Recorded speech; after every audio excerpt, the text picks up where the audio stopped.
የሚበዳኝ በደው አሁን አንተን ስልክ ዛሬ ማታ የምናደርገውን ግልብብ ከባሌ ጋር ቂጤን የተወለድኩበትን ቀን የሚያስቆጥረኝ እንዲህ እላለሁ። አዎ ቡልጋሪያ ኤምባሲ ጋር የተወለድኩት እላለሁ።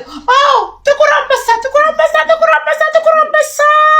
ከዛስ ቡልጋሪያ ኤምባሲ የት ነው የተማርሽው? ፈለገ ዮርዳኖስ እስክል ነው የሚያደርገኝ የሚበዳኝ ኩይን ያ እንደሱ ነው የምለው። እናንተ ሚስቶቻችሁ እኮ እንትን ኦርጋዝም የኢትዮጵያ ሴቶች እኮ በብዛት መርካት በእውነት ከወንድ ጋር ተኝቶ መርካት ምን እንደሆነ ራሱ አያውቁም። የሀገሬ ሴቶች ብዙ ትምህርት ማስተምራችኋለ ገና። እነዚህን ቀፋፊ ወንዶች ወደዛ ለቃቁ። እኛ የኢትዮጵያ ሴቶች ታሪክ እንሰራለን። የሌላውን ሁሉ አግብተን ህይወት እንለውጣለን። ቻው ጋይስ። እኛ የኢትዮጵያ ሴቶች ኢሊት ናችሁ። ኢሊት እንትን ብላችሁ ነው የተፈጠራችሁት። ይሄ ከ3 ወንዶች ልጆች እናት ነው የመጣው።